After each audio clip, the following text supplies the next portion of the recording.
22nd.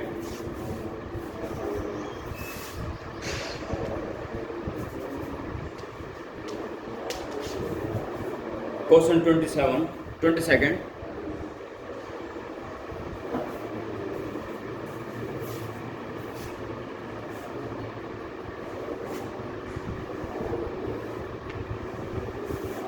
Square sheet of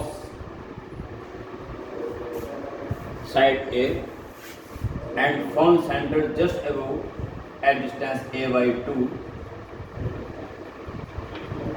A charge Q is placed. इस point charge Q से electric lines of force निकलेंगी और इस surface को कट करते हुए एक तरफ से घुस के दूसरी तरफ से निकल जाएंगे, अर्थात फ्लक्स लिंक हो।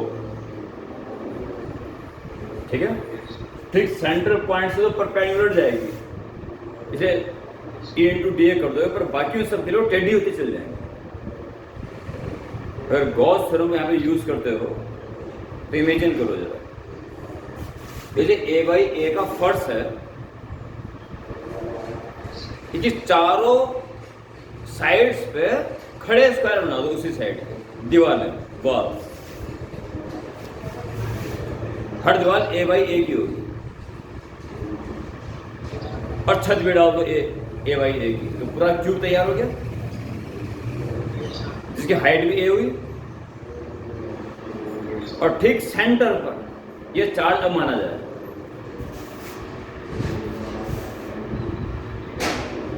ओके। और साथ साथ एक क्लोज बॉडी के इनसाइड भी आ गया, तो इससे लिंक फ्लक्स क्या होना चाहिए, 1/ε0 टाइम्स ऑफ चार्ज, ये होना चाहिए। अब आप ये देखिए कि ये बिल्कुल सेंटर पे है उसके, यानी 6 के 6 सरफेस से इक्वल फ्लक्स लिंक करेगा, तो एक केस में कितना आएगा, That's all. समझ आया चाहिए नहीं आया?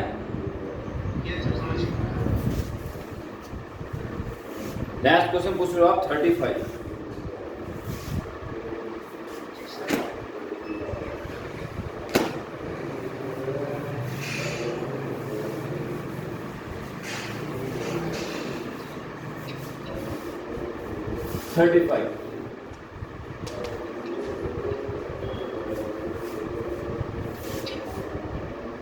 एक डाइपोल कह रहा है वो,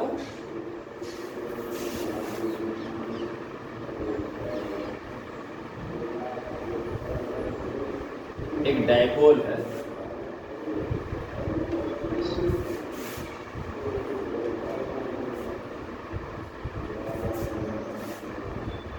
कह रहा है charges plus Q minus Q और मास एम,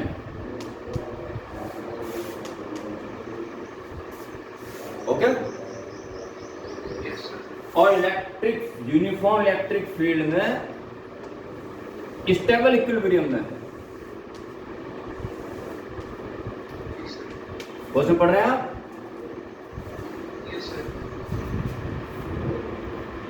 इसमें इसकी बीच की लेंथ कितनी दे रखी है, देखना क्वेश्चन 12 चेक कर लीजिए, ठीक है, तो 12 यानी LL, और वो कह रहा है जरा सा डिस्टर्ब कर दिया, वो भी एंगुलरली, सरकाया नहीं है, रोटेट किया हम मामूली सा और छोड़ दिया, तो जब रोटेट कर दिया इसको, ये यहां पहुंच जाएगा और ये यहां पहुंच जाएगा, मतलब थीटा रोटेट कर दिया,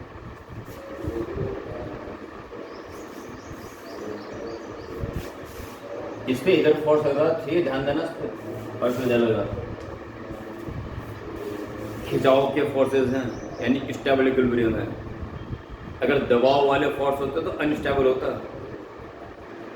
तब जरा सा घूमते पूरे घूम जाता, फिर वही ध्यान रखना कभी वो अनस्टेबल कह रहा था, पहले कह रहे उससे स्टेबल है, यहाँ के जरा सा घुमाओगे तो हटाओगे तो वापस आ जाएगा वो। ठीक है, तो आपको कॉन्सेप्ट पता होना चाहिए कि जब डायपोल स्टेबिलिटी से थीटा एंगल पर हो कितना टॉर्क लगता है उसको सीधा करने के लिए।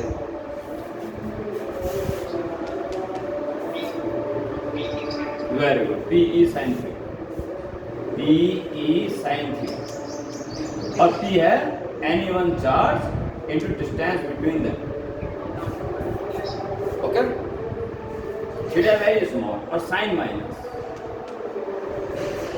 जब टर्न किया उधर तो टॉल हो रहा है वापस आने के लिए। ठीक है, और torque is I into alpha, F equal to ma, तो रोटेशन में काम चल रहा है। F का काम टॉर्क करेगा, मास का काम मोमेंट ऑफ इनर्शिया करेगा,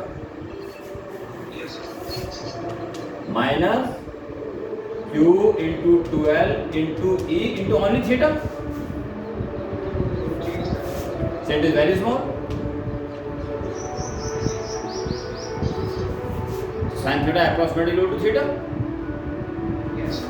So alpha is equal to minus Q12 E theta upon moment of inertia. Moment of inertia, m mass, l radius में चक्कर काट रहा है, also second वाला पॉइंट मास अगर r रेडियस में चक्कर काटेगा, मूव करेगा, mr square moment of inertia. Centre point यही हुआ ना,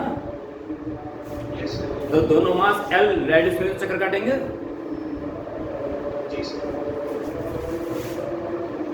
ml स्क्वायर पहले का और ml स्क्वायर दूसरे का, दो है ना। So alpha is equal to minus और थीटा बाहर निकाल दो, क्योंकि SHM होने के पूरे पूरे चांस हो रहे हैं।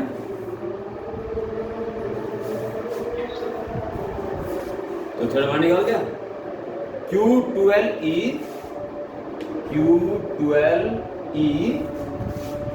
अपॉन 2 ml स्क्वायर, दो भी कैंसिल, और जी L भी एक कैंसिल हो जाएगा। Alpha proportional to minus theta आ गया, क्या सीधी बात से SHM। अब यहाँ पे बच्चे बहुत गलती करते हैं, अब ये चीज किसी दिमाग में आएगी नहीं। क्वेश्चन ये है कि जब इसको जरा सा डिस्टर्ब करा एंगुलरली, तो कितनी देर में वो वापस सबसे पहले आएगा, तो 12 बार इक्विलिब्रियम में सबसे पहले कितनी देर में आ जाएगा। आप पहले टाइम पीरियड निकालो, बाद में सोचो। It is 2 pi under root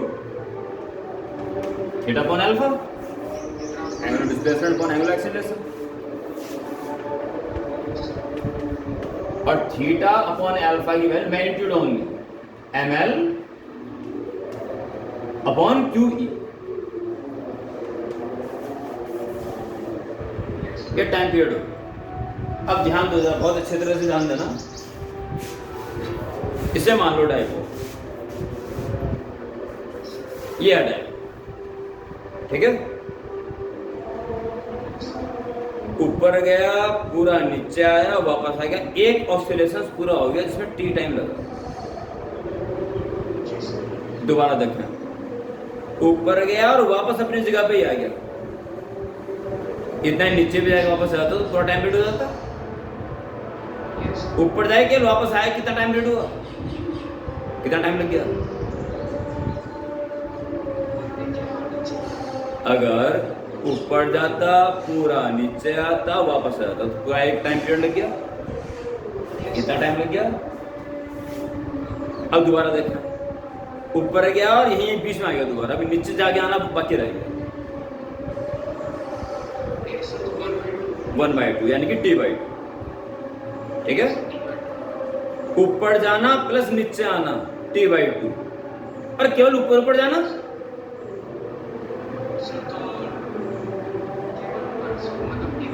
t/4, या केवल नीचे नीचे आना,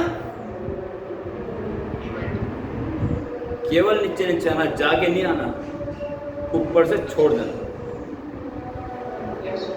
आई बात समझ में? अगर डाइपोल एक जरा से खींच छोड़ दिया और छोड़ दिया तो T/4 टाइम में यहाँ आ जाएगा, T/4 में यहाँ पहुंच जाता, अगले T/4 में फिर यहाँ आ जाता और लास्ट T/4 में फिर यहाँ आ जाता। तो लीस्ट टाइम इज T/4। ये है बड़ा इंपॉर्टेंट पार्ट इस question. So required time is T/4 में डिवाइड बाय 4 कर दो तो 2 to the 4 5/2 under root ml/QE। इस ऑप्शन को चेक करो, इट शुड बी आंसर।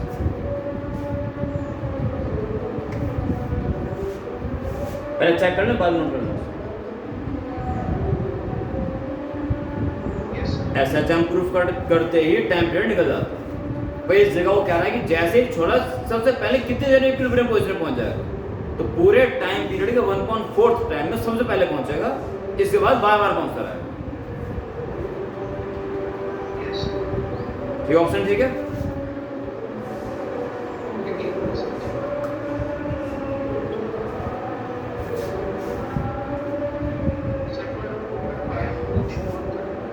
क्या ऑप्शन 1